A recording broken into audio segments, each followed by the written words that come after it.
Dan puji Tuhan, kita akan lanjutkan uh, pelajaran kita dari buku Pedoman Diet atau Petunjuk Diet dan Makanan Anda.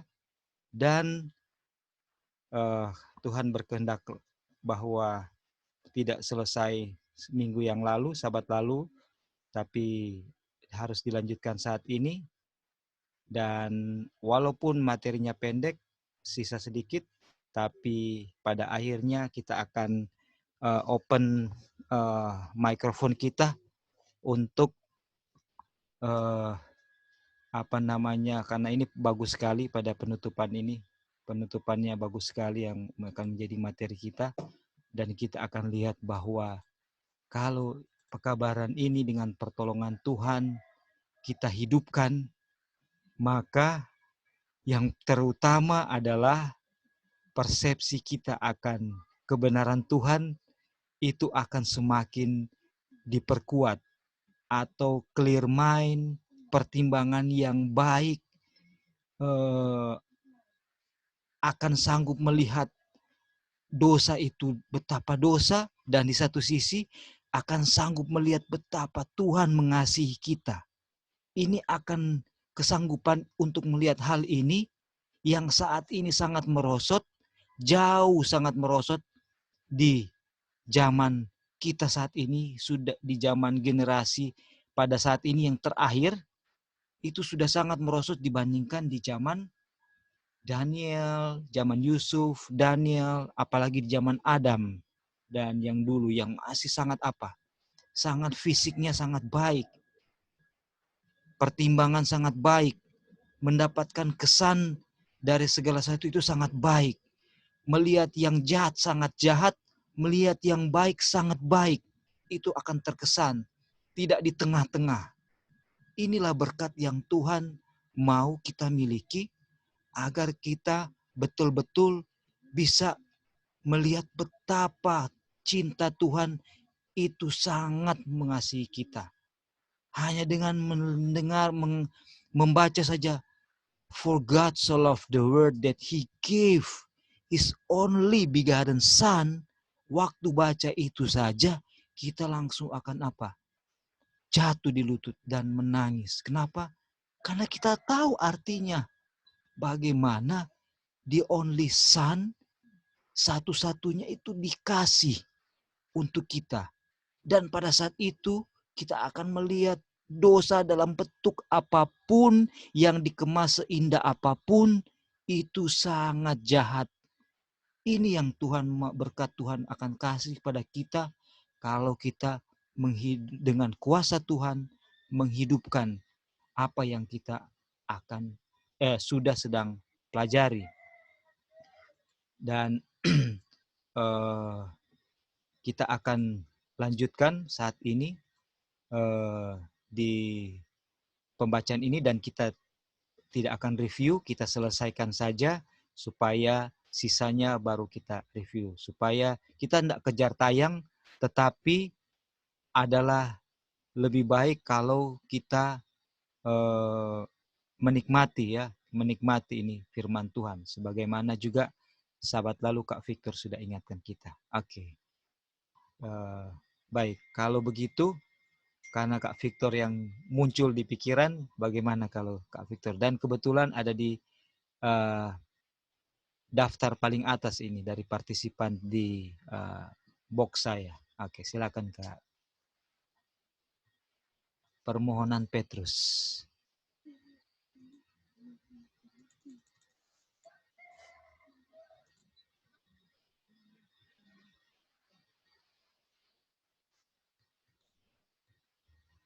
Oke, apakah bisa didengar suara saya?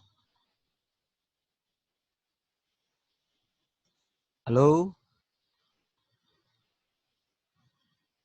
Halo, apa bisa dengar? Jelas, Kak. Oh, oke. Kalau begitu Kak Victor yang lagi itu, yang lagi. Kalau AA, ini siapa ini, minta maaf? Inisial AA.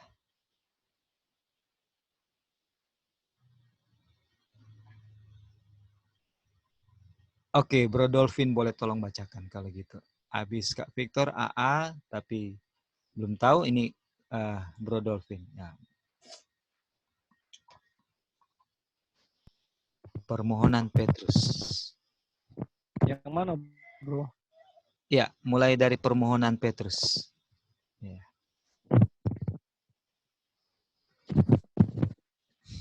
Oke, permohonan Oke, Rasul Petrus memahami hubungan antara pikiran dan tubuh dan meninggikan suaranya untuk memperingatkan saudara-saudaranya. Yang terkasih, aku memohon kepadamu sebagai orang asing dan pengembara, menjauhkan diri dari nafsu daging yang berperang melawan jiwa. Banyak yang menganggap teks ini sebagai peringatan terhadap ketidaksopanan saja, tetapi memiliki arti yang lebih luas. Itu melarang setiap pemuasan nafsu makan atau nafsu yang merugikan. Setiap nafsu makan yang menyimpang menjadi nafsu berperang. Nafsu makan diberikan kepada kita untuk tujuan yang baik, bukan menjadi pelayan kematian dengan cara menyimpang, dan dengan demikian merosot menjadi nafsu yang berperang melawan jiwa. Oke, thank you bro. Apa yang bro dapat dari pernyataan Rasul Petrus terhadap nafsu? Silakan bro. Ya, ternyata dari bacaan ini saya percaya bahwa Rasul Petrus ini dia sangat menjaga tubuhnya, kesehatannya, nafsu makannya, ya, sehingga dia bisa memiliki hubungan dan koneksi yang baik dengan Tuhan, ya. Dan oleh sebab itu dia sanggup untuk memberikan nasihat, menjauhkan diri dari nafsu daging yang berperang melawan jiwa. Di bab-bab sebelumnya sudah dibahas, ya, hubungan antara pikiran dan tubuh itu tidak lepas dari bagaimana kita bertarak, ya. Iya. Tapi kalau kita lihat kadang-kadang begini, ya, dulu pengalaman pribadi kita itu hidup untuk makan, ya. Jadi kerja pas di saat mau makan memang hantam betul-betul. Iya. Iya. Tinggal istilahnya semua masuk, apa saja masuk. Iya. Daging-daging segala macam. Tapi setelah kita dapat reformasi kesehatan, kita lihat betapa bahayanya daging, melumpuhkan saraf otak kita, ingatan kita, melumpuhkan keseimbangan berpikir kita melalui nafsu makan daging ini. Ya, itu aja bro dulu sementara. Oke, terima kasih. Jadi tubuh dan pikiran itu jelas sangat berhubungan. Itu sudah sesuatu yang sudah clear sekali bagi kita. Dan di sini ditekankan bahwa Rasul Petrus juga memahami ini. Dan karena kasihnya kepada saudara-saudaranya, dia memberi peringatan. Dia memberikan peringatan supaya menjauhkan diri dari nafsu daging. Dari nafsu daging ini artinya keinginan daging, ya. Keinginan daging yang berperang melawan jiwa. Di dalam keinginan daging ini ya termasuk ada keinginan makan makanan yang tidak sesuai dengan prinsip kesehatan. Tidak sesuai dengan prinsip kesehatan dan termasuk nafsu-nafsu lainnya, ya. Lower passion yang tidak normal, ya. Kemudian dalam berpakaian, makan, minum, berpakaian itu kan dia punya singkat, ya. Di dalam situ makan, minum, berpakaian, dan juga kemudian ada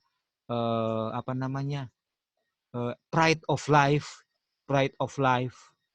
Nah, itu semua yang berperang dengan jiwa, Nah, ini harus dijauhkan dari diri kita. Dan kita akan baca di bawah nanti, seakan-akan ini kita akan begitu tahu dan kita akan langsung lakukan itu. Nah, tapi kita lihat firman Tuhan bagaimana supaya ini bisa dilakukan dengan cara yang benar. Kita akan lihat nanti di kutipan selanjutnya. Ya, jadi sudah jelas bagi kita untuk poin ini. Kecuali ada yang mau menambahkan dan mau bertanya, silakan ya. Kita nikmati setiap firman Tuhan, kita belajar sama-sama karena kita mau untuk memiliki persepsi yang sangat kita butuhkan, sangat baik, respons yang sangat baik terhadap kasih Tuhan dan terhadap dosa. Dua hal ini adalah satu kesatuan. Kita rindu. Saya pribadi waktu belajar ini, puji Tuhan, Tuhan berikan satu kerinduan untuk memiliki satu persepsi yang jauh lebih baik yang Tuhan janjikan dengan mengatur pola makan makanan yang sehat, ya. Makanan sehat itu kita tahu semakin kurang diproduksi atau semakin dia raw food semakin bagus. Dan kita juga sudah pelajari di waktu yang di atas, seperti seseorang mau meninggalkan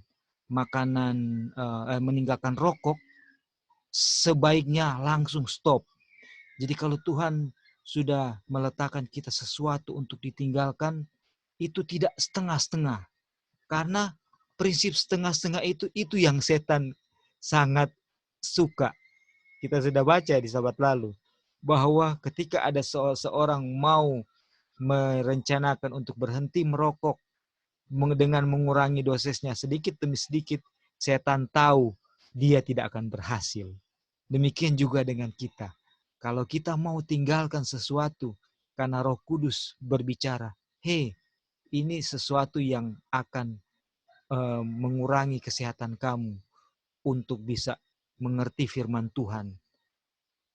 Tinggalkan. Jadi tinggalkan langsung. Itu ya prinsip yang kita sudah pelajari di waktu yang lalu. Kenapa?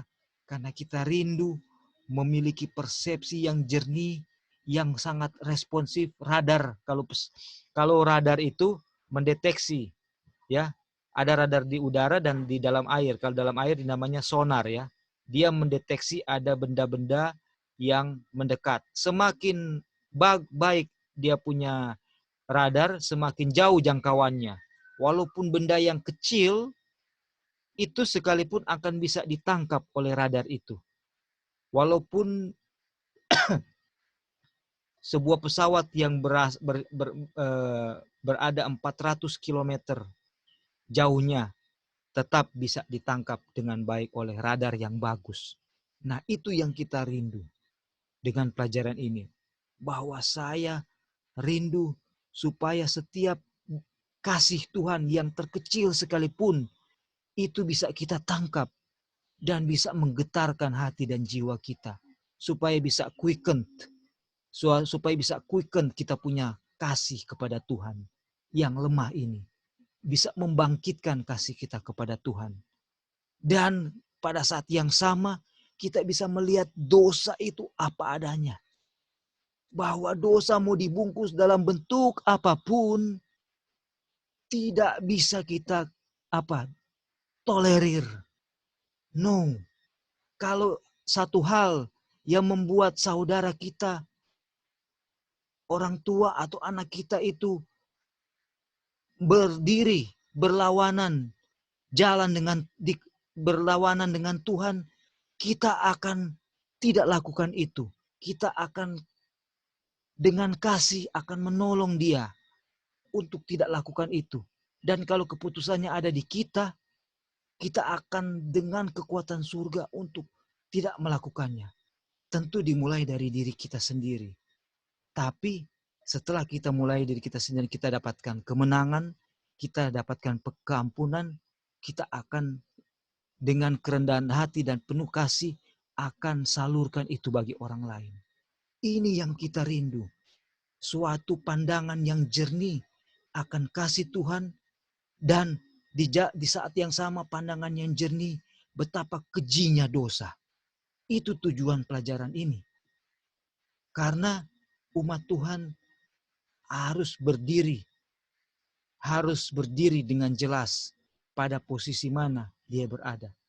Kita tidak boleh pada saat yang sama menyembah Tuhan, tapi sedang menyembah Mammon dan lain-lain. Oke. Sekarang kita lanjut. Oke, boleh Ya. bertanya? Silakan Kak Victor, silakan Kak. Iya. Semuanya Jadi begini. dipersilakan. Agak dekat Iya. Kak, kedengarannya agak jauh. Oke. Ya, oke. Begini dekat bagus, boleh dapat dengar? Sudah sangat Halo? lebih bagus. Sudah sangat lebih bagus. Silakan Kak. Ya, ini kan laptop maksudnya agak bermasalah sedikit. Nah, sekarang kita mau tanya Ya. atau kita ini bukan pertanyaan atau tambahan. Tadi dibilang kalau dalam hal merokok tidak boleh tengah, ya kan? Tapi kalau itu kita mungkin aminkan dan karena ini pembanjaan nafsu makan yang menyimpang. Mana tadi di atas itu? Iya. Oh, ketika kita memanjakan nafsu selera, maka itu akan membuat banyak terjatuh dan mengembara dari nafsu daging yang berperang melawan jiwa. Banyak yang menganggap teks ini sebagai peringatan terhadap ketidaksopanan saja, tetapi memiliki arti. Itu melarang setiap pemuasan nafsu makan atau nafsu yang merugikan. Artinya nafsu makan awalnya nafsu hal-hal nafsu keinginan daging. Ya, itu dalam tanda orang bisa mengerti hal-hal itu. Ketika kita tidak bisa hilang suara. Ketika Kak, sorry Kak, ketika apa? Ketika kita, ya. Aduh, kayaknya hilang lagi nih Kak Victor punya suara. Kak. Halo. Kita mungkin nanti, tapi ini nanti teknis. Nanti perlu ada di-equip laptopnya dengan eksternal microphone. Sebelum kalau Tuhan sudah kasih berkat nanti ganti laptop mungkin. Tapi sebenarnya ini bisa diperbaiki dengan mudah. Beli eksternal microphone, nanti kita sama-sama bicarakan. Supaya build up microphone-nya bisa di bypass pakai external microphone. Anyway, silakan Kak lanjut, nanti kita bicarakan itu. Oke, thank you Kak. Oke, dan makasih. Ini ya.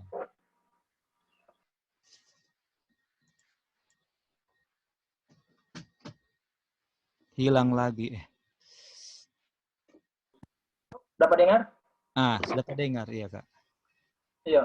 Jadi kita bermaksud begini, kan ada kan pelajaran yang lalu kalau mau berhenti merokok tidak bisa setengah-setengah. Iya. Tapi dari masalah, iya kan?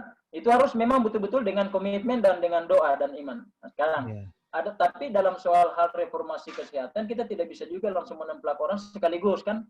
Krono buat kan banyak di dalam buku petunjuk dia bilang ada yang harus dia bertahap dalam hal makan. Kalau umpamanya di daerah miskin kita tidak bisa langsung bilang berhenti makan telur ataupun susu. No? Tapi di daerah banyak makan buah-buahan kita anjurkan banyak buah-buahan dan sayuran kita anjurkan supaya mereka harus berhenti total, berhenti dari segala hal-hal yang merangsang. Tapi di daerah yang miskin kita tidak bisa langsung seperti kita karena kita tidak bisa jadi tolak ukur bagi mereka. Tapi soal masalah minuman keras, masalah kecanduan obat-obatan, masalah rokok, itu memang harus 100% langsung tinggalkan, tidak bisa progresif kalau untuk itu. Karena kalau kita mau bertahap itu sangat susah. Oke. Oke, ya. Mengerti Kak. Oke. Ya. Iya, oke sih. Oke. Ya. Betul sekali. Kita lihat prinsipnya ya. Kita lihat prinsipnya secara physically ada hal-hal yang perlu di-educate, ya kan? Itu educate. Dan tubuh juga perlu di-educate. Oke, perlu di-educate. Oke. Kita mungkin ada yang teman-teman yang lain ya yang mau memberikan tambahan penekanan mengenai bagaimana kita itu menghidupkan ini dalam konteks Kak Victor ada tambahkan dalam konteks diet ya, diet. Ini diet itu berarti menu untuk menghidupkan menu yang benar, diet yang benar. Ada perlu educate supaya tubuh bisa kan? Seperti itu ya. Oke. Dan ada saat-saat, ada situasi di mana educate itu berarti adalah satu proses which is perlu waktu. Oke. Silakan ada yang mau menambahkan.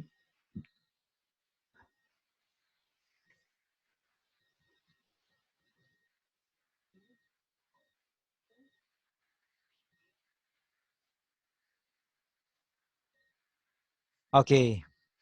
Jadi memang yang Kak Victor bilang itu mengenai educate itu tubuh kan responsif ya. Dia responsif. Sudah terbiasa dengan kayak contoh ya, seseorang yang sudah biasa pemakan daging berat. Pemakan daging berat. Dia waktu mau untuk transform dia punya diet, dia punya menu, itu perlu ada edukasi, ya kan? Edukasi itu artinya dia harus tinggalkan itu, tapi harus ada makanan pengganti. Harus ada makanan pengganti. Iya, betul. Iya. Jadi dia memang sudah harus berhenti Kak untuk makan daging. Tetapi makanan pengganti harus ada yang memiliki unsur-unsur yang sama dengan yang dia butuhkan.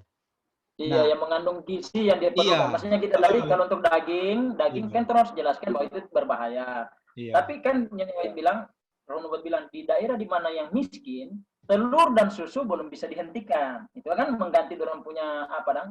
Dorong punya asupan gizi kan. Tapi dia bilang di Oke. daerah banyak buah-buahan dan sayur-sayuran, Iya. daging dan telur susu itu sudah tidak bisa dikonsumsi. Kita harus, Oh, oke. ya kan itu maksudnya. Iya, siap, Jadi siap. itu Betul. sistemnya untuk educate-nya kan. Iya, Tapi iya. soal rokok, minuman keras dengan kecanduan obat-obatan itu tidak bisa, harus dengan iman dan doa, dan itu mesti satu Di kaligus harus stop. ditinggal. Iya. Tidak bisa progresif untuk itu. Tapi soal makanan kan terang Iya. apa dia nama metabolisme tubuh kan berbeda. Ada Iya. yang orang bisa makan pepaya, ada yang tidak bisa makan pepaya, ada yang bisa nanas, ada yang tidak bisa nanas. Nah, gitu kan. Iya. Jadi sesuai kondisi dan keadaan dengan dia kebutuhan tubuh. Itu yang kita orang lihat. Jadi dalam hal ini tolong bisa mengerti dalam keseluruhan tentang anatomi tubuh. Itu kita bersyukur ada teman-teman yang coba belajar di Lingway untuk belajar yang begitu, termasuk juga terempe macam Lali ataupun Joy yang saya mengerti tentang orang kan cuma anak otodidak.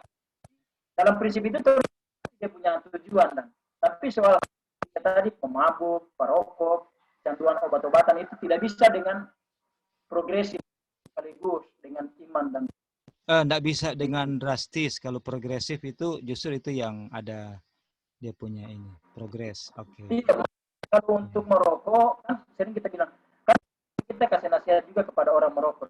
Dia bilang tidak bisa kalau cuma dengan kekuatan sendiri tidak bisa, tapi harus dengan sungguh-sungguh percaya kepada Tuhan karena Tuhan akan sanggup untuk memberi. Karena kita tahu bahwa itu merusak. Tapi kalau soal makanan bukan proses masalah perusakan tubuh, tapi itu karena kebiasaan. Iya. Kan? Oke. Jadi Iya, iya, Kak. masalah kita progresif. Ellen G. White kan begitu bertahap, dia masih berapa hari dia bergumul untuk mau tinggal. Tapi ada akan makanan pengganti, dia masih makan susu, krim, toh? Ada saatnya dia itu dan membuktikan bahwa kalahkan dia punya selera. Nah di daerah-daerah tertentu dia langsung strict testimoni. Karena orang punya kebutuhan tentang kesehatan belum. Iya. Jadi Iya. harus Makanan pengganti harus ada. Iya. Betul. gitu. Oke, terima kasih. Thank you, Kak.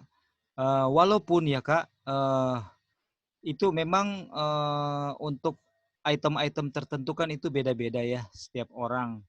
Kalau kita ya dengan pengalaman, bukan sih ya, minta maaf. Kalau kami, pengalaman kami sekeluarga itu pada saat kita menerima pekabaran bahwa untuk vegetarian itu adalah suatu pola hidup atau yang lebih baik dan di apa namanya ya, yang terbaik untuk berjalan bersama-sama dengan Tuhan, itu kita langsung stop ya. Kalau kita ini pengalaman kita, tapi karena waktu itu memang sudah juga belajar ikut seminar-seminar sehingga langsung diikuti dengan diet yang pengganti yang ada gitu. Nah, permasalahannya ada yang di daerah-daerah tertentu kayak di kepulauan yang mungkin yang dimaksud Kak Victor, itu pada saat mau langsung seperti itu bingung nanti penggantinya apa. Nah, seperti itu ya. Jadi ada yang bisa di tempat yang memang sudah memenuhi syarat, ada yang perlu untuk dibangun dulu jaringan ketersediaan makanan sehat penggantinya. Itu mungkin ya. Oke, thank you Kak Victor. Iya, halo sedikit tambahan. Ini kesaksian. Kalau untuk kita dari sejak tahun 2000, kita orang satu keluarga dengar pekabaran ini tentang reformasi kesehatan, kita langsung strictus testimoni. Jadi dapur langsung rombak. Nah. Kebiasaan-kebiasaan lama kita orang tinggalkan. Cuma persoalannya begini, selang berjalannya waktu, kita kan dulu ikut belajar dari Serwa Boruntung, Memburianto, orang belajar untuk itu kan. Tetapi dalam tingkat pengertian yang masih belum terlalu jelas, karena kita cuma baca buku ini Council and Diet and Food ini. Jadi waktu kita baca itu, tanpa dengan perimbangan dari buku-buku yang lain. Sehingga waktu kita masuk ke dalam jemaat, kita bicarakan itu, dan kita membuktikan kita dianggap sebagai orang yang terlalu ekstrim. Kesalahan yang itu. Jadi, selang pertumbuhan kerohanian kita, sempat jatuh lagi. Tapi tidak makan daging, tapi makan ikan. Nah, jadi dengan telur. Karena di daerah-daerah tertentu, kalau kita ke itu. Tapi padahal sebenarnya itu tidak perlu lagi. Cuma dari pengertian itu kita berkembang terus. Ini tidak bisa. Ketika kita belajar tentang doktrin Ka'bah, kita mengerti bahwa ini memang betul-betul tidak bisa. Oke lah, di zaman dulu oke. Haram dan halal bisa dibedakan. Jadi bisa yang halal. Nah sekarang dari 1844, 22 Oktober sampai sekarang kita masa penghakiman. Kita belajar tentang doktrin Ka'bah bahwa orang selama 10 hari ketika menghadap tanggal 10 bulan ke-7, itu betul-betul penyelidikan hati, berpuasa dan berdoa. Tidak makan sembarang orang, cuma makan roti yang beragi. Nah, dari hal inilah kita membuat pengertian. Waktu Uncle Randy datang, kita bilang ini pekabaran yang jelas. Jadi terang ambil keputusan, lalu mulai belajar bagaimana cara masak masakan yang alami, yang sehat, gitu. Jadi untuk mau segampang membalikan telapak tangan bisa, tapi tergantung orangnya, dan itu kan sama dengan saudara Roy dan keluarga. Kita sama, prinsipnya sama, cuma sempat jatuh bangun karena kita belum dapat dia punya garis merah yang sesungguhnya tentang pekabaran reformasi kesehatan. Ternyata harus belajar dari doktrin Ka'bah supaya kita bisa mengerti untuk itu. Tanpa pengertian itu, makanya banyak orang reformasi kesehatan gagal. Kembali ulang, karena tidak sanggup. Oh, kita dulu 10 tahun vegetarian atau bilang bertarak, tapi kita kembali ulang karena gizi yang kanan. Karena persoalan gizi tidak dimengerti dan persoalan tentang keselamatan melalui pekerjaan kasih karunia ini tidak dimengerti. Kalau itu bisa dipadukan, gampang sekali untuk meninggalkan itu. Terima kasih. Oke, thank you. Sudah sangat lengkap ya tambahannya. Baik, kita akan lanjutkan karena ini masih sambung ini, masih sambung. Jadi bukan mau berpindah ke topik yang lain, tapi karena ini masih sambung. Oke. Oke, lanjut ya. Sorry kalau lama panjang ambil bagian. Iya, enggak apa-apa. Ini Kak Gladys yang ada di list kita punya next. Apakah memungkinkan, Kak? Yes. Ya, oke. Ya. Kekuatan godaan untuk memanjakan nafsu makan hanya dapat diukur dengan penderitaan yang tak terungkap dari penebus kita dalam puasa yang panjang di padang gurun. Dia tahu bahwa pemanjaan nafsu makan yang menyimpang akan sangat mematikan persepsi manusia, sehingga hal-hal yang sakral tidak dapat dilihat. Adam jatuh karena memanjakan nafsu makan. Kristus mengatasi dengan penolakan nafsu makan. Dan satu-satunya harapan kita untuk mendapatkan kembali Eden adalah melalui pengendalian diri yang kokoh. Jika kekuatan nafsu makan begitu kuat atas ras atau manusia, sehingga untuk mematahkan kecengkramannya, Putra Tuhan yang ilahi atas nama manusia harus menanggung puasa hampir 6 minggu. Betapa suatu pekerjaan di hadapan orang Kristen. Namun, betapapun besar perjuangannya, dia bisa mengatasinya.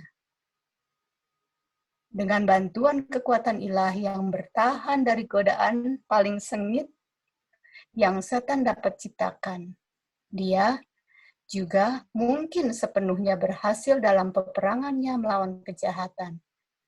Dan akhirnya dapat mengenakan mahkota pemenang di kerajaan Tuhan. Aduh, jadi ini rahasia terungkap bagaimana, bukan rahasia ini bagaimana kita menang. Gimana Kak bisa menang? Silakan Kak. Ya, self-control di sini ya. Iya. Ini kita sudah belajar, sudah sering kita dengar, dan bahkan sehari-hari pun kita bisa lihat bagaimana pemanjaan nafsu makan yang kita ikuti, yang kita selalu susah dan sering gagal untuk kita menangkan. Tetapi kita lihat ini Yesus di mana 6 minggu, hampir 6 minggu berpuasa. 6 kali 7, Wow. 40 hari. 40 hari ya. 40 hari itu ya, 6 minggu. Iya. Sedangkan kita kadang-kadang cuma 1 hari, 2 hari saja sudah mengeluh kalau tidak makan.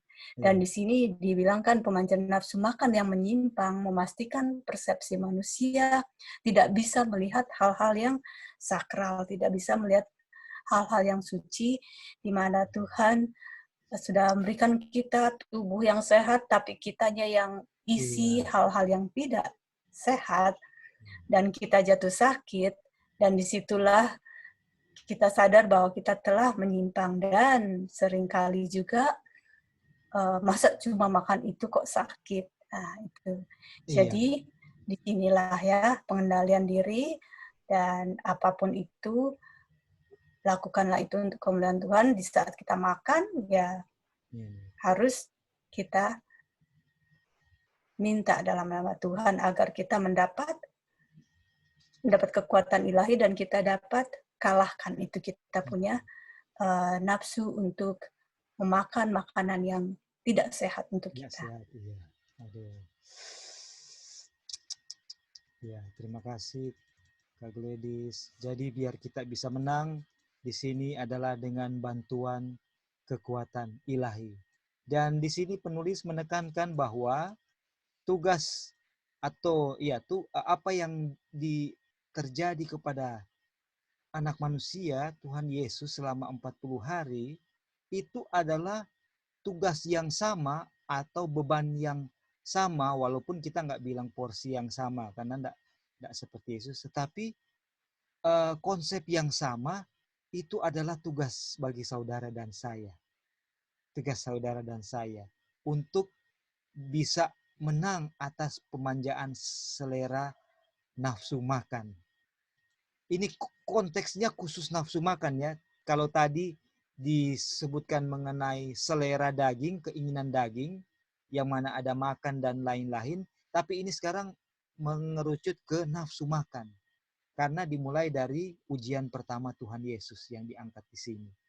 Dan Tuhan Yesus sebagaimana Adam jatuh karena gagal di dalam, karena dia memanjakan nafsu makan, dia makan makanan yang dilarang Tuhan.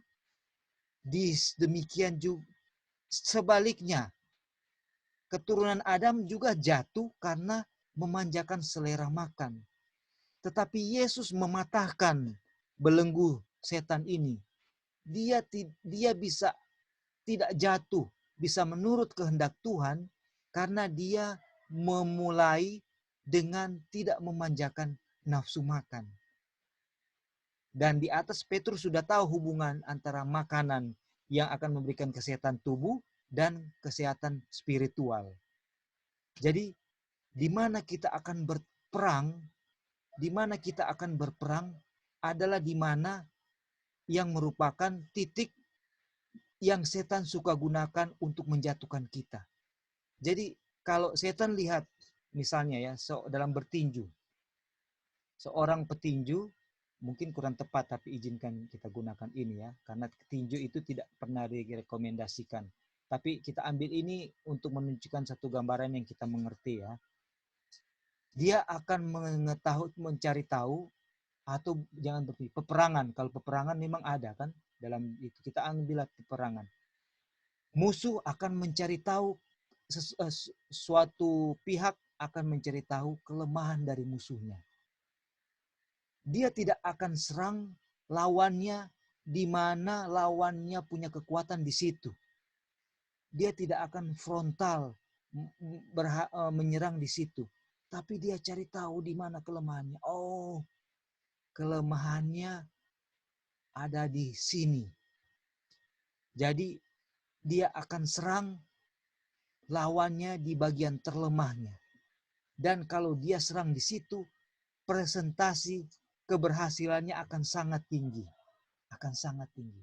Dan inilah yang Tuhan mau tunjukkan kepada kita. Kelemahan daripada kita manusia adalah dalam hal makanan dan minuman. Dan ini yang setan serang kepada Adam dan Hawa sehingga mereka jatuh. Dan Yesus dikatakan, kalau kita baca Kerinduan Segala Zaman, atau di sini ya, di pelajaran yang sudah lewat, setan tidak punya pegangan kepada Yesus untuk membuat dia jatuh. Karena dalam hal ini yang kita sekarang sedang tekankan, dia tidak jatuh. Sehingga untuk ujian berikutnya, kedua dan ketiga, setan tidak bisa menang.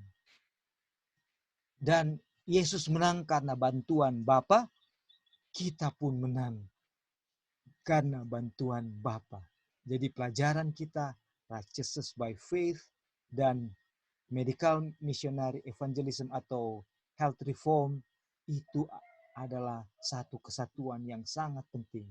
Kalau kita pelajari ini tapi kita tidak, Tuhan bukakan pelajaran bagaimana memandang Yesus dan bagaimana Yesus menang supaya kita bisa menang, kita tidak akan berhasil dalam pelajaran yang kita sudah sedang bacakan. Oke, kita lanjut ya, karena ini waktu sudah singkat, saya bacakan ya. Melalui nafsu makan, setan mengendalikan pikiran dan seluruh makhluk. Ribuan orang mungkin hidup telah meninggal dunia dalam kehancuran fisik, mental, dan moral. Karena mereka mengorbankan semua kekuatan mereka untuk memanjakan nafsu makan. Keharusan bagi orang-orang dari generasi ini untuk memanggil bantuan mereka, kekuatan kemauan yang diperkuat oleh kasih karunia Tuhan untuk menahan godaan setan dan menolak pemanjaan nafsu makan yang sesat sedikit pun jauh lebih besar daripada sebelumnya, beberapa generasi yang lalu. Tetapi generasi sekarang memiliki lebih sedikit kekuatan pengendalian diri dibandingkan dengan mereka yang hidup pada saat itu. Jadi saudara-saudara, kita sekarang berada dalam kondisi generasi yang terburuk dalam hal pengendalian diri, pengendalian nafsu makan dibandingkan oleh pendahulu-pendahulu kita. Dan bagaimana supaya kita bisa yang memiliki kelemahan lebih besar supaya bisa menang, Tuhan bukakan pelajaran yang sekarang sedang kita bacakan. Jadi mari kita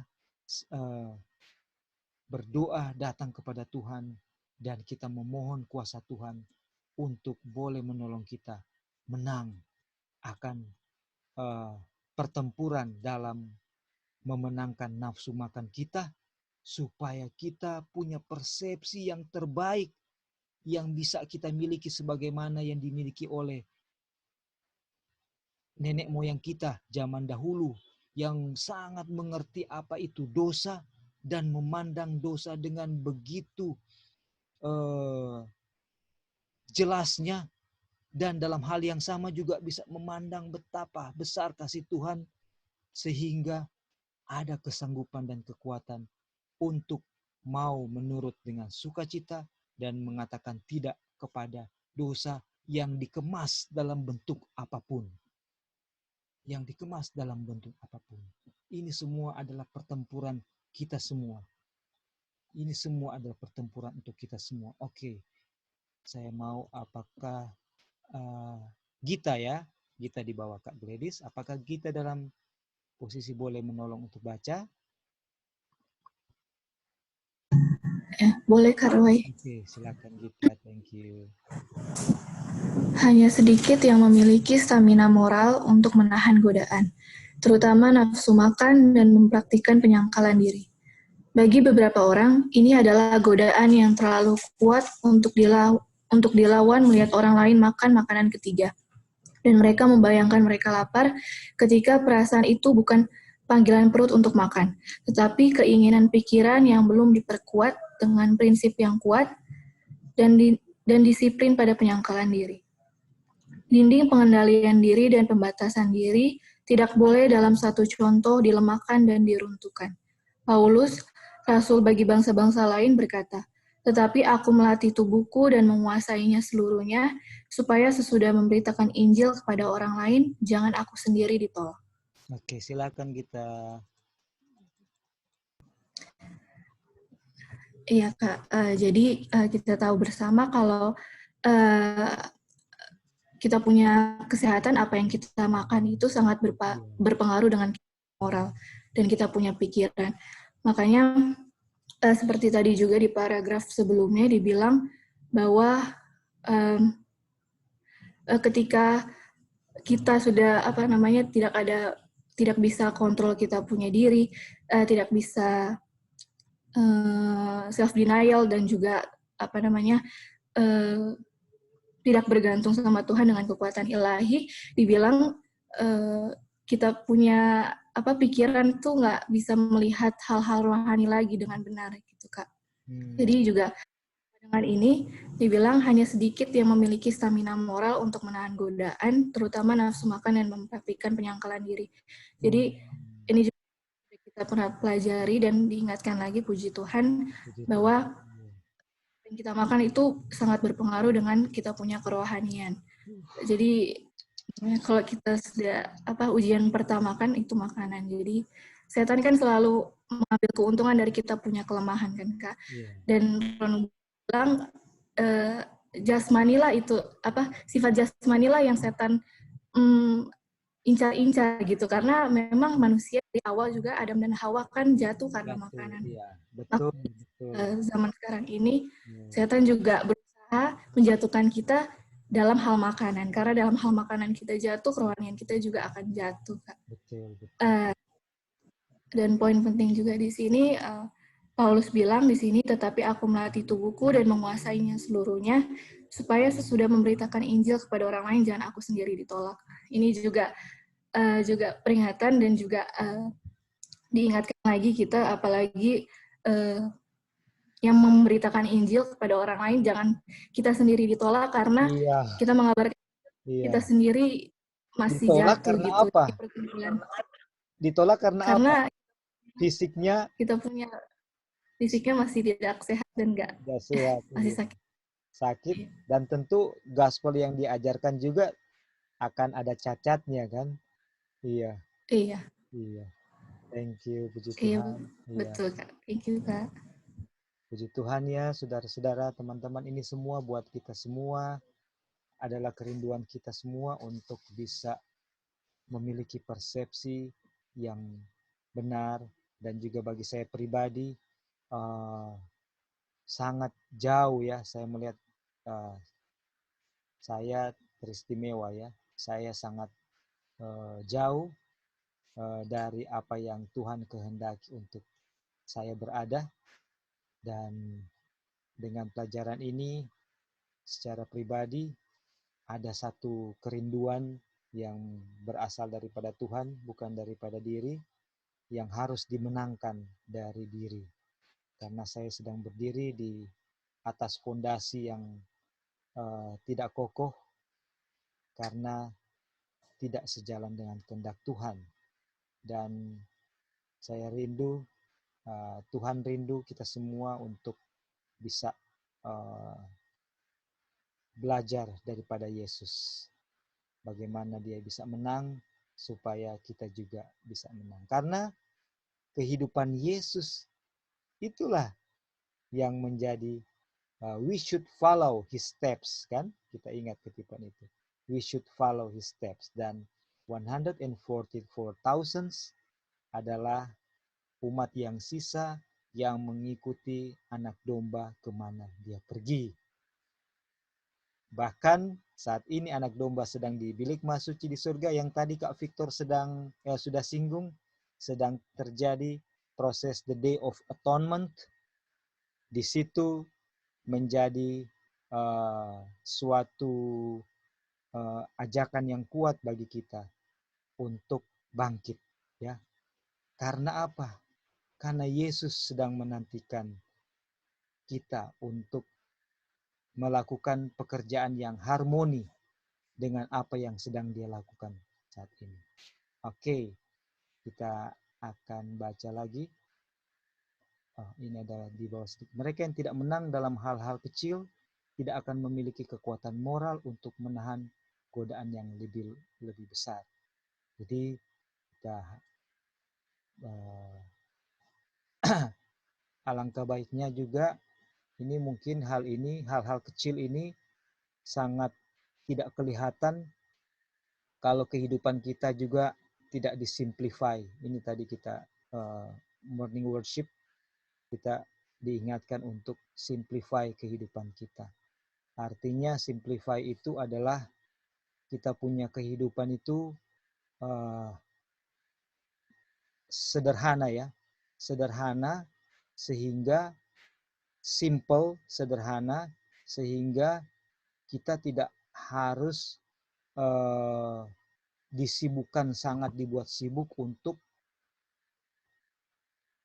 tidak bisa melihat hal-hal kecil yang seharusnya reformasi itu terjadi dimulai dari hal kecil, tapi kita tidak bisa lihat itu karena tidak simple ya. Dan salah satu cara untuk hidup simple itu adalah country living yang kita sama-sama rindukan dan sedang doakan untuk kita bisa menikmatinya. Oke, thank you. Dan ini adalah kutipan masih ada, ya. Kita minta tolong di bawahnya kita ada Lali ya. Lali, apakah Lali boleh tolong bacakan? Oke, Kak. Yang 261 ya? Iya, 261 Li kalau bisa, dan 262 ya. Oke. Pertimbangkan dengan cermat diet Anda. Belajar dari sebab sampai akibat. Kembangkan pengendalian diri. Jaga nafsu makan di bawah kendali akal. Jangan pernah menyalahgunakan perut dengan makan berlebihan. Tetapi jangan jauhkan diri Anda dari makanan sehat dan enak yang dibutuhkan kesehatan. Oke, di sini dulu, Li, sebelum lanjut. Silakan, Li, nanti lanjut. Ya, ini kayak yang kita bahas sebelumnya yang tentang makan berlebihan juga kan. Jadi kadang-kadang kita kalau bilang jangan berlebihan, langsung nggak makan. Justru begitulah manusia ya, kalau bilang jangan berlebihan, langsung berkekurangan. Ekstrim di satu, ekstrim jadi di langsung, satu. Iya. Ekstrim satu. Jadi langsung kalau bilang jangan berlebihan, kita bikin langsung berkekurangan. Itu jadi kayak gimana ya? Jadi makanya dibilang, tapi harus ada penggantinya juga. Iya. Betul. Jadi makanya dibilang di sini jaga nafsu tapi dibawa kendali akal. Iya. Jadi harus masuk akal lah setiap kita mau ini apa. Ketika dibilang jangan berlebihan, berarti makan secukupnya. Bukan berarti jangan berkekurangan ya.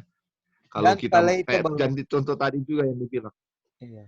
Iya, gimana Kak? Dan palatable, enak yang sehat. Bukan berarti juga semua makanan yang enak sudah boleh. Tapi kalau dia itu sehat tapi enak, itu bisa.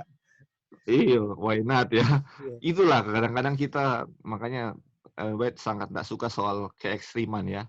Memang semua ini memang butuh sekali, nggak semudah ya yang kita bayangkan. Perlu edukasi. Ya? Iya, harus edukasi memang betul.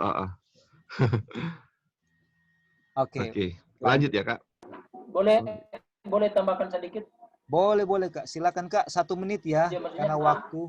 Oke. Pendek sekali, jangan sampai 1 menit. Kita langsung saja. Jadi tidak boleh makan berlebihan, artinya begini, walaupun itu bergizi, kan kutipan Rono buat lain bilang, walaupun itu bergizi, sehat, tetapi kita tidak bisa makan berlebihan semua muntah, karena terlalu enak, dan istilahnya enak dalam pandangan yang sehat. Karena makanan sehat pun kalau dimakan berlebihan, itu sudah menjadi dosa. Dan jangan juga berkekurangan, karena asupan gizi kan jangan juga sangat dibutuhkan.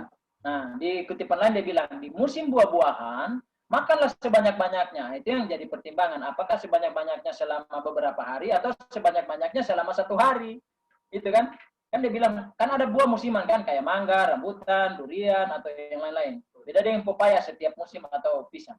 Nah, persoalannya waktu dia bilang buah musiman, di saat dia berbuah makan, karena itu persediaan enzim atau gizi atau apa vitamin untuk masa sesudah itu dia tidak akan berbuah lagi. Nah, itu yang pertanyaan kita. Apakah kita makan sehari itu banyak-banyak atau sepanjang dia musim itu umpamanya 1 bulan kita makan terus sesuai dengan porsi yang kita butuhkan. Oke, thank you pertanyaannya. Kalau dari saya, kita ingat kutipan bahwa sebenarnya yang sangat sensitif untuk harus menjaga dia punya porsi itu adalah orang-orang yang pekerjaannya duduk. Ingat kutipan itu? Orang yang pekerjaannya duduk, dia punya porsi, dia harus jaga sangat-sangat tepat. Tapi bagi orang yang pekerjaannya fisik, dia itu dia bukan bilang berlebihan sekali ya, tapi dia mau makan juga dengan cukup kenyang, tidak menjadi terlalu, tapi jangan sampai sudah tidak memuliakan Tuhan, ya, itu pasti. Tapi maksudnya itu tidak terlalu memberikan dampak baginya karena dia langsung dibakar. Itu ingat kutipan itu kan. Nah, jadi pertanyaan dari Kak Victor itu bagaimana sih, apakah bisa? Kalau dari saya sih secara pengalaman adalah mungkin karena ini lagi musim, tadinya kita makan misalnya, kan sebenarnya dietnya kan 1 kali makan 3 macam saja kan. Nah, tadinya 3 macam mungkin bisa jadi 2 macam saja, sementara yang 1 macam lebih diperbanyak dengan makanan buah yang lagi musim ini. Nah, jadi tetap porsinya kan paling tinggi 3 macam sebenarnya kalau makan. Porsinya mungkin sama, tapi kalau kita suka bekerja keras, fisik yang kita kerjakan itu bisa kan lebih banyak porsinya, enggak jadi masalah. Dan di dalam porsi yang banyak itu yang masih sesuai dengan orang yang pekerja keras, itu persentasenya ditingkatkan untuk makanan yang buahnya banyak didapat gitu. Gitu. Ya, ini dari kita. Iya, terima kasih. Jadi begini, yang tadi kan dibilang kita orang tidak boleh, kadang-kadang orang sudah seharusnya tidak makan makanan ketiga, tapi orang ingat-ingat. Tapi kalau sama dengan Roy bilang, kalau orang pekerja keras di kebun itu tetap 3 kali makan sehari harus, karena orang mengeluarkan tenaga yang ekstra. Tapi kalau orang yang duduk di kantor makan 2 kali sehari, kan itu perbandingan kutipannya kan. Lalu begini, nah ini saya mau tambahkan mungkin lebih memperjelas. Buah itu, kalaupun contoh ini musim matoa di Kota Mobagu, orang makan sesuai dengan kesanggupan yang orang dibutuhkan oleh tubuh. Biar juga orang suka sekali, walaupun dia musimnya, 1 keranjang itu nah mungkin bisa orang kasih habisan diri kan. Ya, orang makan pasti sesuai, kalau sudah pas. Masih ada ini, sudah pas sesuai dengan kebutuhan. Itu kan yang harus menjadi orang punya pola pikir kan. Begitu juga durian. Kita bisa makan ini mungkin 1 biji. Sudah 1 biji itu, walaupun masih ada selera, tidak bisa, karena itu sudah kebutuhan tubuh dan kita sekenyang untuk itu. Demikian juga pepaya. Walaupun tidak akan berbahaya, tapi makan pepaya itu 1-2 potong sudah pas sesuai dengan kebutuhan tubuh. Kelebihan dari itu kan jadi apa namanya? Jadi sampah di tubuh. Iya, oke, betul. Itu saja. Iya. Dan nanti kita akan baca di bawah, itu jangan kita izinkan orang lain yang mengatur porsi kita. Jadi Tuhan educate kita dan kita harus bergantung kepada kita. Nanti kita akan baca. Betul sekali. Jadi jangan kita mengatur porsi orang atau kita jangan membiarkan porsi, jangan belajar dari minta advice orang untuk mengatur porsi kita. Tapi kita harus belajar prinsipnya dan kita apply itu untuk jalankan itu untuk kita sendiri. Oke, nanti ada di bawah itu ya. Tapi bolehlah Ali lanjutkan. Thank you Om Victor. Thank you. Ya. Dalam pergaulan dengan orang-orang kafir, jangan biarkan diri Anda menyimpang dari prinsip yang benar. Jika Anda duduk di meja mereka, makan dengan bertarak, dan hanya makanan yang tidak akan membingungkan pikiran. Jauhkan dari sikap tidak bertarak. Anda tidak boleh melemahkan kekuatan mental atau fisik Anda. Jika tidak, Anda tidak dapat membedakan hal-hal spiritual. Jagalah pikiran Anda dalam kondisi sedemikian rupa sehingga Tuhan dapat mengesankannya dengan kebenaran berharga dari firman-Nya. Oke, silakan. Iya, jadi ini kalau dengan orang-orang yang kita makan dengan orang-orang yang tidak bertarak ya. Jadi memang harus memang bijaksana, jangan katanya ini harus ikut-ikutan ya dengan mereka, tetapi tetap memegang prinsip. Iya. Jadi semua sih prinsip ya, ini sudah ada prinsip masing-masing. Kayak tadi juga kayak makan yang musiman itu sebenarnya betul juga yang makan sebanyak-banyaknya, tetapi memang dibilangkan jangan berlebihan. Tapi itu ada tersedianya setiap hari. Bisa kita makan setiap hari selama Ya, itu masih musim, tetapi iya. jangan berlebihan.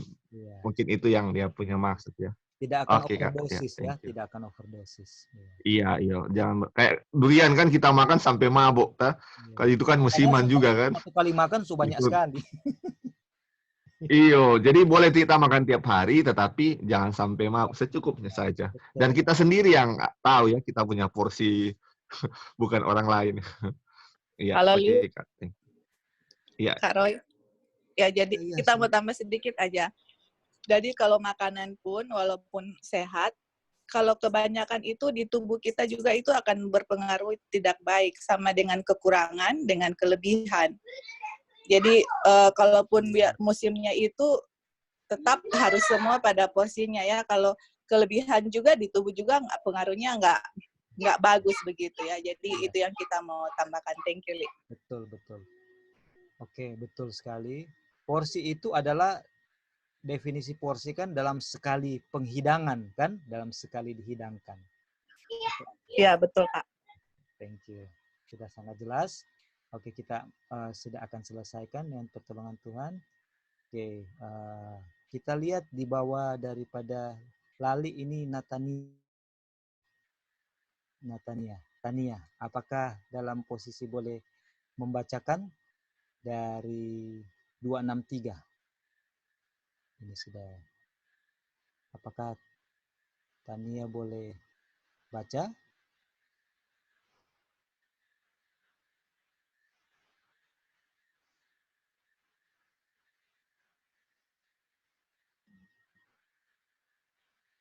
Oke, kalau begitu saya bacakan ya.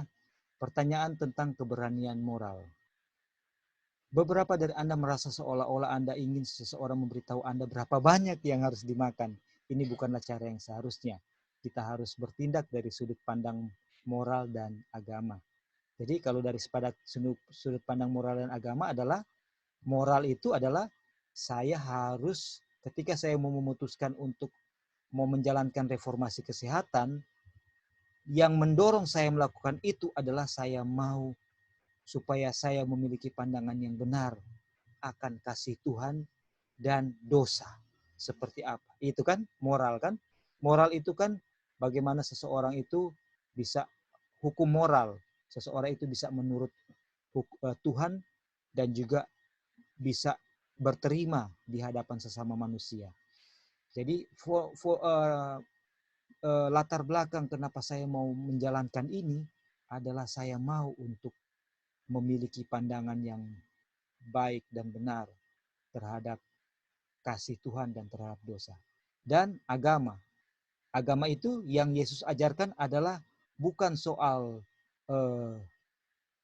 mengikuti dogma-dogma atau aturan-aturan agama, aturan-aturan yang ditetapkan di tempat peribadatan, tetapi agama Yesus ialah mengasihi Tuhan yang tidak kelihatan, yang ditunjukkan oleh mengasihi sesama yang kelihatan. Itu kan? Dia bilang agama yang benar ialah mengunjungi orang-orang miskin, orang-orang sakit, yatim piatu, janda-janda. Itu kan? Jadi latar belakang inilah yang menjadi latar belakang kita kenapa melakukan pertarakan. Karena kita mau bertarak. Kita harus bertarak dalam segala hal karena mahkota yang tidak fana, harta surgawi ada di hadapan kita. Dan sekarang saya ingin mengatakan kepada saudara-saudara saya akan memiliki keberanian moral untuk mengambil posisi saya dan mengatur diri saya sendiri. Saya tidak ingin menaruh pada orang lain. Jadi somehow kita sudah punya terang nih. Aduh, kalau makan ini firman Tuhan katakan itu berbahaya bagi kesehatan tubuh saya. Kemudian saya tanya orang lain, ini begini. Terus orang lain bilang, boleh. Nah, akhirnya apa? Ini sebanyak ini kita makan, padahal kita sudah tahu ini. Kalau sebanyak ini terlalu banyak. Kita tanya ke orang bilang, boleh. Nah, atau sebaliknya, sesedikit ini sebenarnya sudah cukup, sudah pas. Tapi orang lain bilang, harus lebih sedikit lagi. Ekstrim yang satu lagi. Nah, jadi educate itu adalah kita dengan firman Tuhan bisa dieducate untuk diri sendiri, gitu ya. Jangan bergantung kepada orang lain. Kenapa saya lakukan itu? Karena dari sudut pandang moral dan agama. Anda makan terlalu banyak dan kemudian Anda menyesal. Akhirnya kita makan terlalu banyak dan kita menyesal. Sehingga Anda terus memikirkan apa yang Anda makan dan minum. Jadi makan saja yang terbaik dan segera pergi. Jadi kalau kita sudah tahu prinsipnya, kita jalankan itu dan kita akan berjalan dengan dengan tanpa menjadi ketakutan dan pikiran. Kenapa? Karena kita tahu prinsip yang benar dan kita diberi kekuatan untuk melakukannya. Tapi kalau kita berharap kepada orang lain, mana sih prinsip yang benar itu, maka kita pun tidak akan sanggup melakukan yang benar. Karena apa? Bergantung terus sama orang lain. Disinilah kita caranya educate itu masuk ya. Kita pelajari prinsipnya yang benar. Orang lain boleh bantu, tapi kita harus confirm sendiri untuk kita lihat dari firman Tuhan. Setelah itu kita sudah yakin, tahu yang mana yang benar, kita ada kekuatan juga untuk melakukannya dengan pasti tanpa ragu-ragu. Itu ya dia punya poin di sini. Makan saja yang terbaik, merasa jernih di hadapan surga dan tidak memiliki penyesalan hati nurani. Kami tidak percaya menghilangkan godaan sama sekali baik dari anak-anak atau orang dewasa. Kita semua memiliki peperangan di hadapan kita dan harus berdiri dalam posisi untuk melawan godaan setan. Dan kami ingin tahu bahwa kami memiliki kekuatan dalam diri kami sendiri untuk melakukan. Ini dalam arti memiliki kekuatan dalam diri kita. Kenapa? Karena saya punya channel langsung dengan Yesus. Saya punya personal relationship dengan Yesus. Saya tahu apa kehendaknya dan saya mau melakukan kehendaknya di dalam saya karena saya mengasihi dia. Itu sebenarnya in another word itu yang mau dikatakan di sini. Punya personal, punya pengalaman pribadi, mengenal pribadi akan Yesus. Supaya kita tahu apa yang kita lakukan. Karena akan tiba saatnya kita akan diuji secara pribadi. Dan diminta pertanggungjawaban secara pribadi. Inilah yang disebut minyak kita. Kita akan memiliki minyak kalau kita tahu sendiri dari firman Tuhan, kita confirm sendiri, dan kita experience sendiri. Itulah yang disebut minyak. Oke, dan ini adalah kutipan yang terakhir. 2 kutipan terakhir saya bacakan. Nanti langsung ditambahkan ya kalau ada teman-teman. Saya diberi pekabaran untuk diberikan kepada Anda. Ini Mrs. White bilang ada pekabaran yang Tuhan kasih. Apa itu? Makanlah secara teratur. Dengan kebiasaan makan yang salah, Anda mempersiapkan diri untuk penderitaan di masa depan. Aduh, ini pekabaran dari Tuhan ya. Jadi itulah tadi kita juga singgung karena berkaca dari diri keluarga ya, diri dan keluarga, kita harus punya kehidupan yang simple supaya nggak in rush everything dan tanggung jawab semua itu bisa diselesaikan dan bisa kalau contoh misalnya kita nggak teratur, akhirnya kita misalnya ada perjalanan jauh akhirnya kita makan tidak tepat jam di luar dan juga makan di restoran walaupun kita cari makanan yang kita tahu itu sehat yang ada tersedia, tetapi kita tahu bahwa itu tidaklah lebih menyehatkan daripada yang kita prepare sendiri kan di dapur kita. Tidak selalu aman untuk mematuhi undangan makan, meskipun diberikan oleh saudara dan teman Anda yang ingin melimpahkan banyak jenis makanan kepada Anda. Anda tahu bahwa Anda bisa makan 2 atau 3 jenis makanan dalam satu waktu makan tanpa merusak organ pencernaan Anda. Ketika Anda diundang untuk makan, hindari berbagai jenis makanan yang telah Anda siapkan sebelumnya. Ini harus Anda lakukan jika Anda ingin menjadi penjaga yang setia. Ketika makanan diletakkan di depan kita yang jika dimakan akan menyebabkan organ pencernaan bekerja keras berjam-jam, kita tidak boleh jika kita makan makanan ini menyalahkan orang yang meletakkannya di depan kita atas hasilnya. Tuhan mengharapkan kita untuk memutuskan sendiri untuk memakan makanan itu saja yang tidak akan menyebabkan penderitaan pada organ pencernaan. Ini sudah sangat jelas, sudah tidak perlu ditambahkan, sudah sangat jelas ya. Kemudian dua paragraf terakhir saya bacakan. Kristus bertempur di atas titik nafsu makan dan keluar sebagai pemenang. Dan kita juga bisa menaklukkan melalui kekuatan yang berasal daripadanya. Siapa yang akan masuk melalui gerbang kota? Bukan mereka yang menyatakan bahwa mereka tidak dapat mematahkan kekuatan nafsu makan. Jadi kalau kita sudah menyerah dengan kekuatan nafsu makan kita sudah menyerah, maka kita tidak akan bisa masuk ke dalam gerbang surga. Kenapa? Karena kita ditakdirkan untuk bisa jadi pemenang. Kenapa? Karena kekuatan kita berasal dari kekuatan yang sudah menjadi pemenang, yaitu Yesus. Kenapa kita gagal dan karena kita tidak menggunakan Yesus tidak menggunakan kekuatan yang berasal dari Yesus. Apa kekuatan dari Yesus? Bagaimana dia menang? Dia memohon pertolongan Bapa. Demikian juga kita harus memiliki kualitas hubungan yang sama seperti Yesus miliki dengan Bapa. Kalau kualitas hubungan Yesus dengan Bapa seperti apa? Setiap kapan dia berdoa, setiap situasi apa dia selalu berdoa, apa yang dia doakan, semua itu kita pelajari dan kita hidupkan di dalam kita praktekkan itu, maka kita memiliki kekuatan yang berasal darinya dan kita akan menjadi pemenang. Mengapa kalah? Karena ini tidak dihidupkan atau tidak diketahui. Kita pikir kita sudah Kristen, kadang-kadang menang atau sering-sering menang, tapi kadang-kadang jatuh. Dan kita sudah puas dengan ini. Padahal kita tidak membina kualitas hubungan yang sama seperti Kristus kepada Bapa. Oke. Kristus telah menolak kuasa dari Dia yang akan menahan kita dalam perbudakan.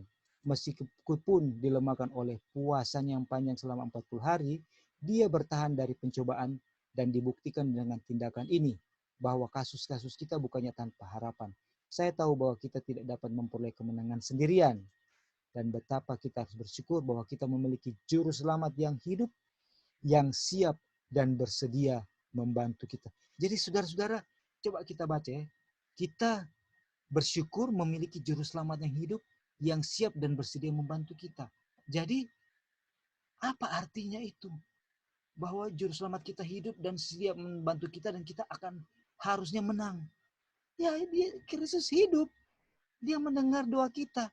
Tapi kalau kita nggak pernah berdoa padanya, nggak punya hubungan yang hidup dengan dia, maka juru selamat yang hidup itu, dia hidup tapi bukan buat kita. Itu tidak terrealisasi dalam kehidupan kita. Jadi sebenarnya di sini bacaan kita ini mengajak kita untuk memiliki hubungan yang hidup dengan juru selamat kita. Supaya kita selalu memiliki kekuatan yang menyanggupi kita untuk menang. Inilah sebenarnya akar atau fondasi dari pekabaran 3 malaikat, yaitu kualitas hubungan Yesus dengan Bapa ada di dalam kita dengan kualitas yang sama.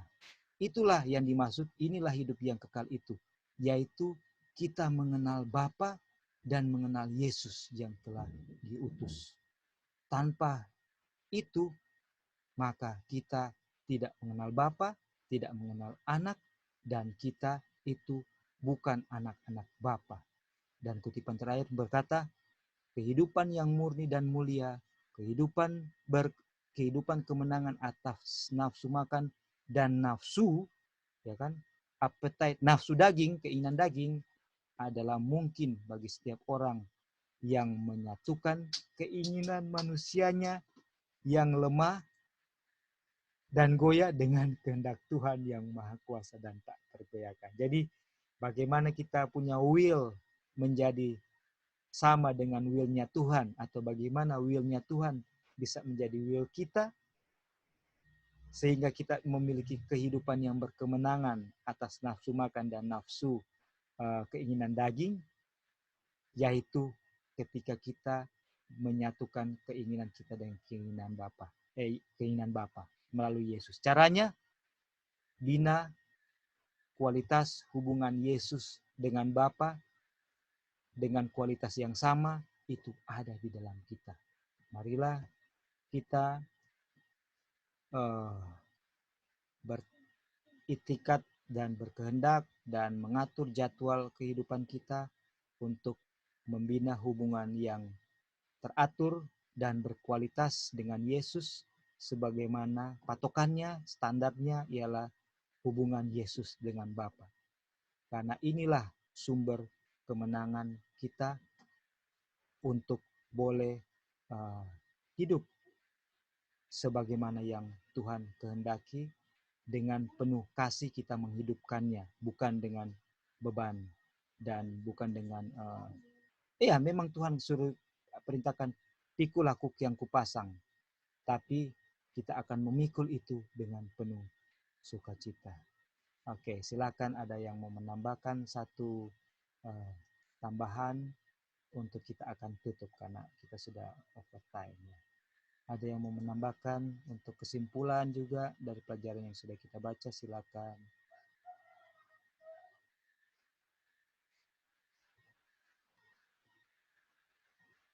Oke, baiklah. Kalau begitu, puji Tuhan untuk pekabarannya bagi kita semua.